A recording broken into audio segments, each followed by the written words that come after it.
I luftlagervältor.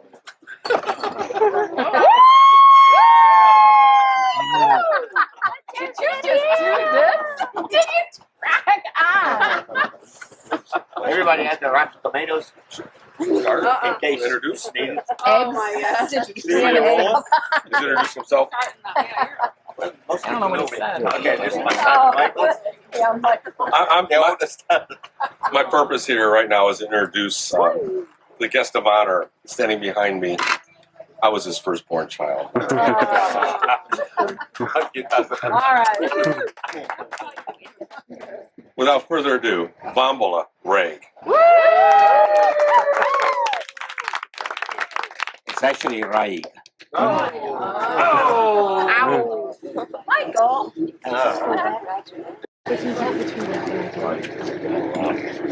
Hope I don't have a sense. You do.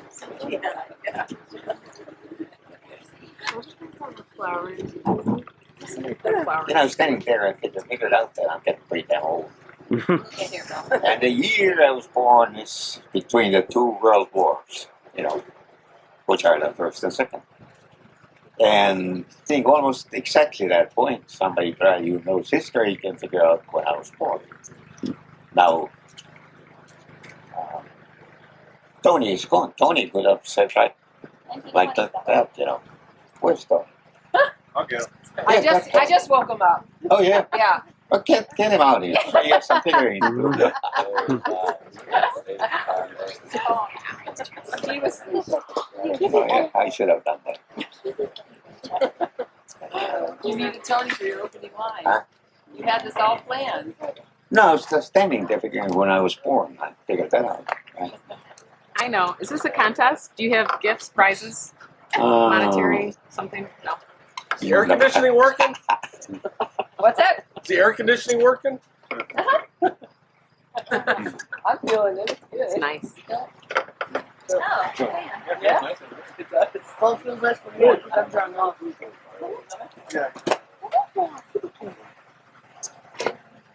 I don't know. Just in the middle of the show. All right, we can turn off the camera and take a break. We'll wait for What you. camera? What's that? Yo. Yeah. Chalk cat. Yay, Tony, Tony! We're waiting for you. He needed you in his first line. I needed you to verify some historical facts. Okay, good. Now, what year was I born if it happens to be between First and Second World War? Oh, it would have to be between 1939 and 1918. No, obviously, everybody knows that. Exactly, Tony. You probably said 20th century. I didn't need to that. I just woke up, Grandpa. What, Oh. you asked what year you were born? Yeah, if I was born between the First and Second World War. Halfway. I know. I don't know. You born in 1932? Yeah, any other offers? 1931. 31. 33. Yo, you probably knew that anyway. Okay.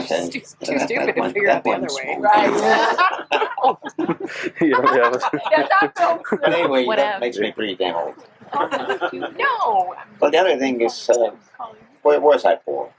You know, if you look at the map of Europe, you know, if I was born in Italy, it was easy, you know, it's a put you know, out of Italy. But, yeah, it looks like a damn boot, you know, that's the way. But now it's just as easy to find Estonia. Now, if you go up north there, you know, and you look at the seas, you know, there's a Baltic Sea.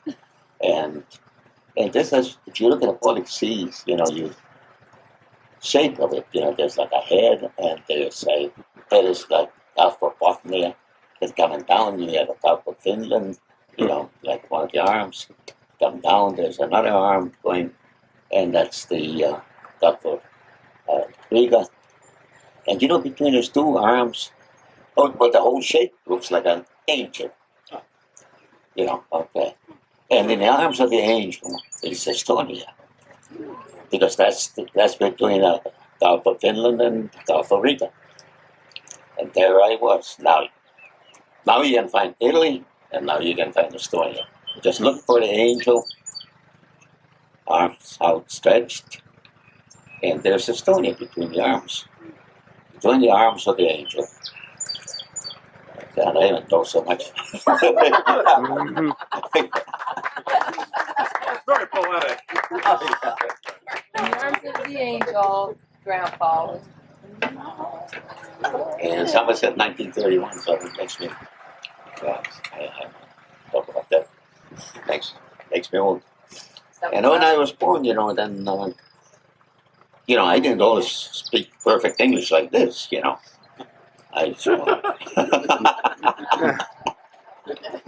That's a joke. You got a joke card or a laugh card? You can look Oh, I should. A clap card. That would be good. Oh, there was. Then a number of years ago, they put me on a ship, and shipped me to USA, which is the country here. So I sort of lucked out because there was other choice was going to Australia, going to Sweden, and England, and just any place after the war. You just want to get the hell out of Europe. But anyway, Do you want the fan yet? Closer. no, I just want to. Yeah, it's actually closer. No. That's what I'm making up these captain my lips here. Did you have a boarding pass for a trip to Australia? Yeah, I am. It's all set to go. So how come Yeah. you didn't end up there? I wouldn't have a wonderful group of people like what we have here. If that had happened, I don't know. I probably would have been herded kangaroos or something. But anyway, I to sum it up, I've been pretty damn lucky to put it pretty mildly. What year did you leave Germany? 1949. What year did you leave Estonia? 1944.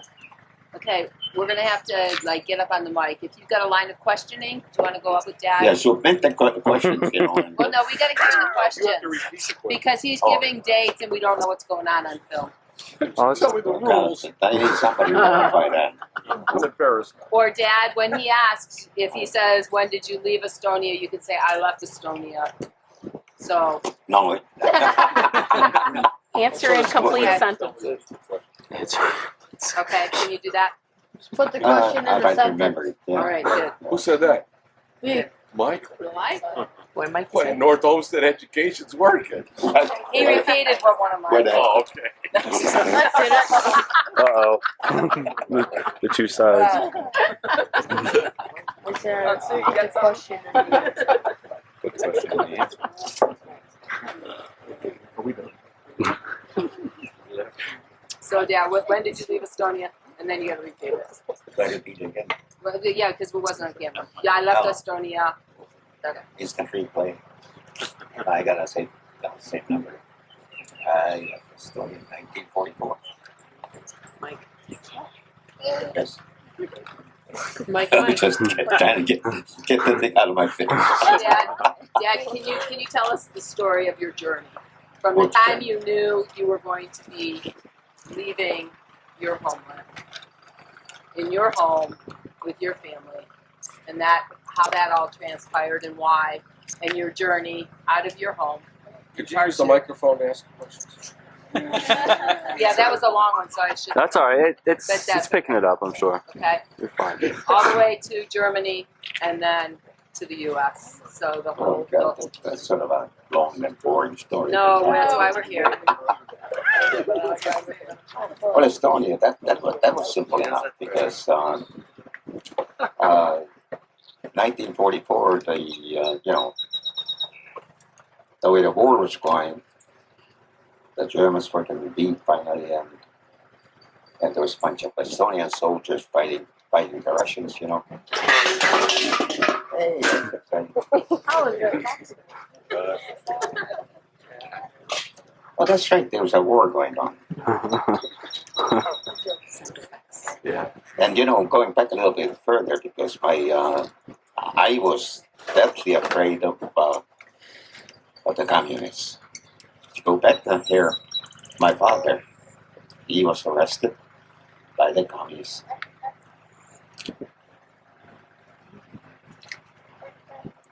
And he was killed 1 year later by the communists. I had the stroke, so that's why I'm so arterialized. Otherwise, I could, handle these. I lost control. Come on. That doesn't help. You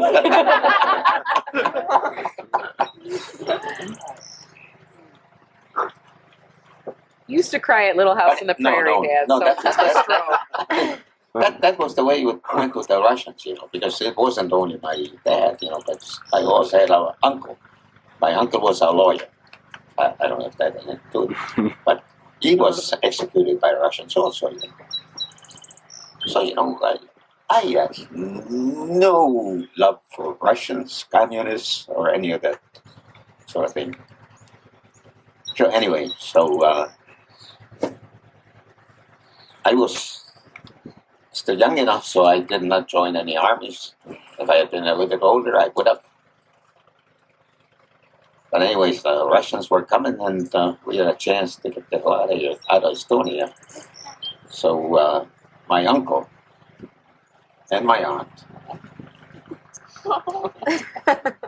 Oh, thank you. That's funny. You're good.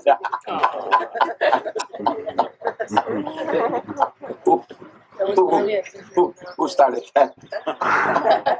Oh, look. Maria. Oh, good job, Maria. Oh, that's you. That was good.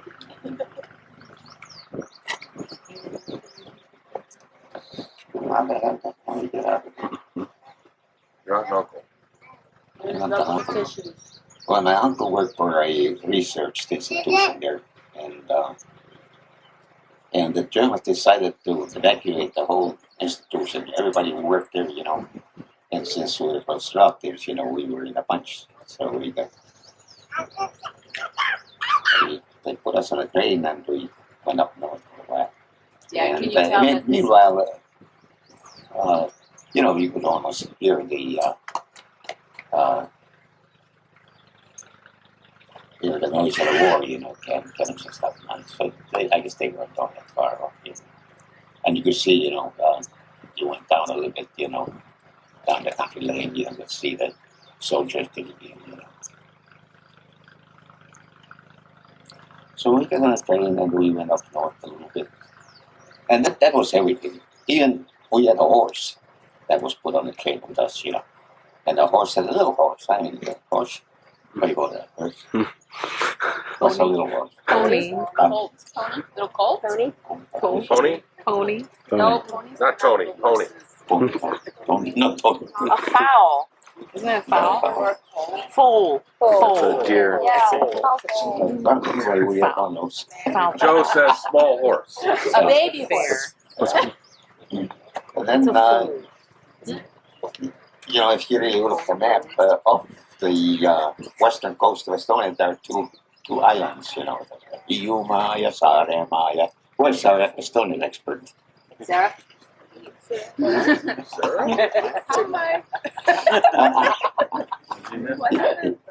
You know where Hiiumaa is, where Saaremaa is. What's it? She knows. So, now you know that I'm not blowing through smoke here.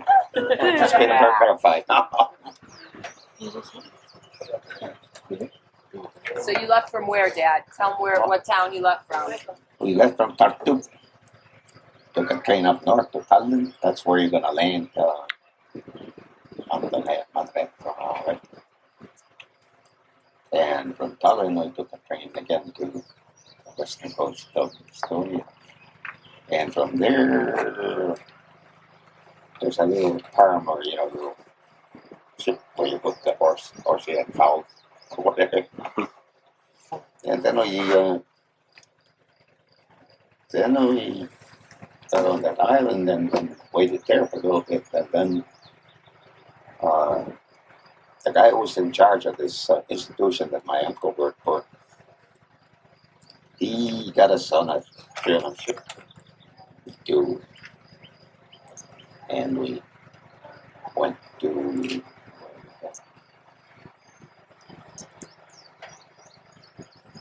Can't remember the name.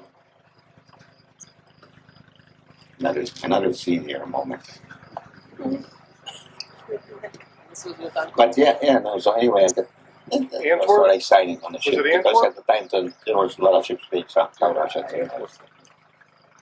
So we end up in Germany.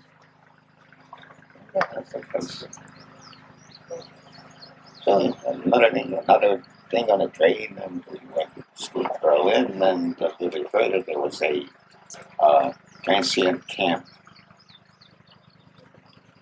and we settled there for a while. And that was sort of fun. That's cousin Elena, you haven't met that, have you? She was at And Grampa. is coming Grandma's to funeral. Anna is coming to Estonia this time also, and she was just a little sport. So that must have been a lot of work for my aunt and uncle. Well, meanwhile, I guess I used to have my mother also. So what, I left Estonia without my mother. Now what on earth happened to my mother? You might ask. Suspense. Yeah. Commercial. Getting the hang of it, Dad. Okay, all right. Well, we went when we got on that island, and then we got this ship date, leave with the ship, evacuated. Now, my grandmother at that point decided to get sick. Then, of course, my mother didn't want to leave her mother. That makes sense, right? So she decided to stay in Estonia. Meanwhile, they asked me if I wanted to stay or if I wanted to go. Now that is to be awful. Think back of it. If you're a parent and you're a 13-year-old kid, you're gonna ask, you're gonna go or you're gonna stay. Just go was one thing because there's a lot of ships and stuff, people getting killed that way too. And the other one was Russians coming and deporting and killing. That was the other choice. What are you gonna do? And for the parent to ask, 13-year-old kid, you wanna go? So I guess some wise person in the family said, well, why don't we ask the kid? He's the wisest of them all. Yeah. That's me. So they did, and I said, I want to go, I want to stay. Now, I had a small brother 5 years younger. They didn't ask him. He was just a kid. I was going to go 13. So then stayed, and I went. So that's what I mean. I've been lucky all along. Anything has happened to me. Not by my choice, it's just the way it's happened. So anyway, besides this little aside, so we get to this transient camp again. That's, going through Berlin, and you sit there, we could see once in a while American planes coming over on a bombing ground to Berlin. And I don't remember much about that camp. I remember one thing though. It comes all the stuff with toilets. But, they had these when the toilets were built. There's a concrete slab, and then you had sort of like a key-shaped hole in it. So you could squat and cleaning it. You wash it down, I guess. So I'm one of these key things. And my belt fell in. And of course, you don't go to the store and get on a belt. I mean, that's, I'm beltless. Like I'm homeless now, some of the things. So anyway, I remember I fished that damn belt out of there. Well, that's not the only choice. there I was. I had a belt. So next thing, I guess, well, of course, always had a train. They loaded on a train, and we went through Austria to Vienna, stayed Vienna a few days, and then we went from Austria, like going up north to going to Czechoslovakia, close to Pilsen.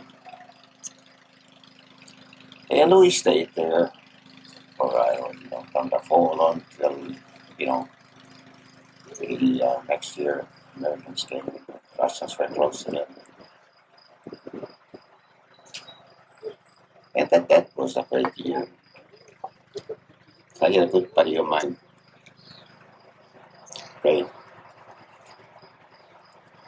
So we took daily walks, played chess, and went out with skis, and didn't go to school, so that was just great, I was 40 years old, but that's,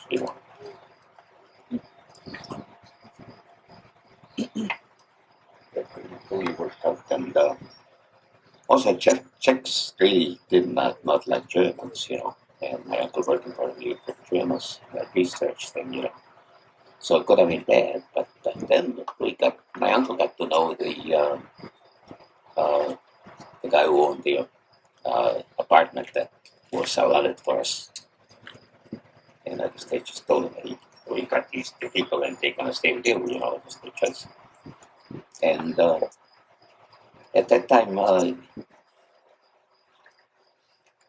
when going back now a little bit, again a few years, when the Russians first occupied Estonia, then all the weapons were gathered together, everybody had to give up their weapons. And my dad was an army officer, so I guess he had some choice. So he had a couple of pistols that, we managed to bury before we turned them over. And those one of the pistols was still with me. So I was a big guy, and I used to be in front of the mirror, and shoot myself. So anyway, I guess my uncle took my damn pistol and gave that to our landlord there. And I guess that was a big thing. This was that the landlord had been, I guess the Germans had imprisoned for a while. So I guess that was impressive because my uncle gave the pistol, sort of working for Germans, and also saying that they come for you, come to our apartment, and get the hell out of here, again. So when the of course Germans did a lot of bad things in Czechoslovakia too, so it wasn't all that happy hunting down there.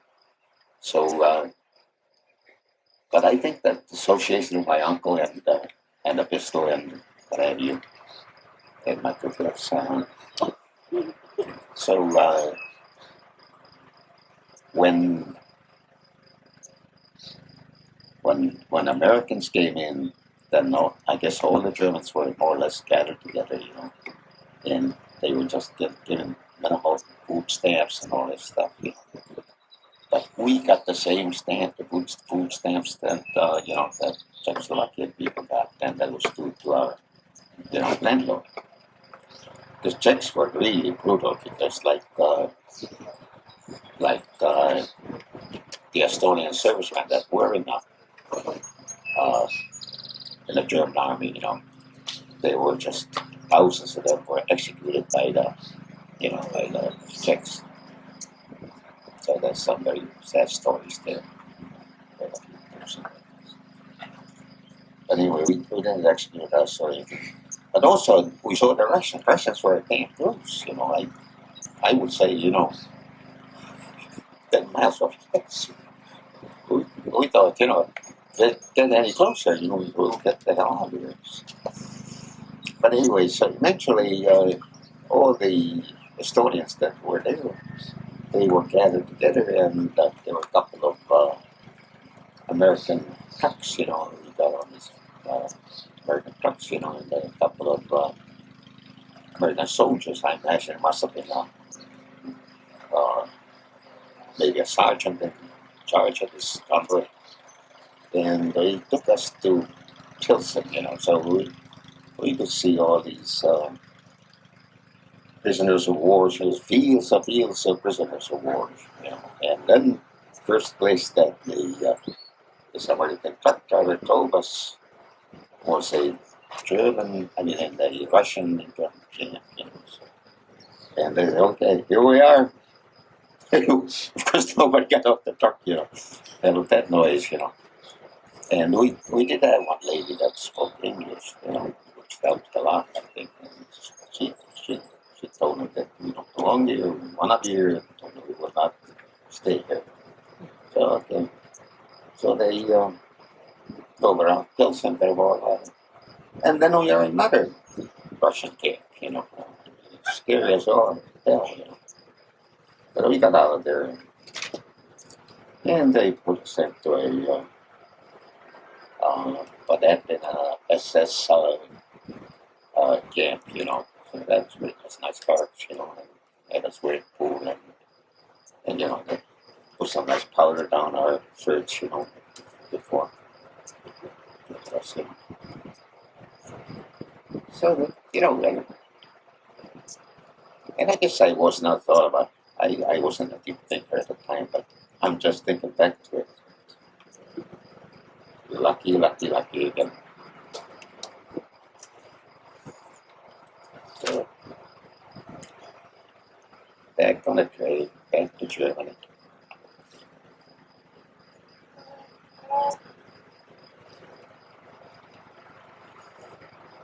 In Germany, they had all these TP camps, displaced persons camps, and they all over, you know. And the camp I was at that first day, started with school. I don't know, maybe we had like six people in high school. I think that was my first year of high school. That one. But after that, we went to a city that Americans kicked all the Germans out, and just about the whole city was Estonian. They had the police force, the newspaper, high school, grade school. You know, it was like an Estonian city. No Germans. So I went to school there for a couple of years, 2.5 years. And that was a good time. We lived in a dormitory that was in a hotel. So that was pretty good. You know. Went to school. We had no books, school books or something like that to bother us, you know. So, Can you tell us the story about the paper? Some mischievous. I'm hiding that. Huh? That's my criminal past. Yeah, we want to hear about your criminal past inside this place. But I think afterward, anything that was not nailed down, that was free for taking. You just, you know, you just took it. Nobody thought anything about it. So I stayed in that hotel. Next door, somebody had discovered that there was a lot of these rows of newspapers. So we went in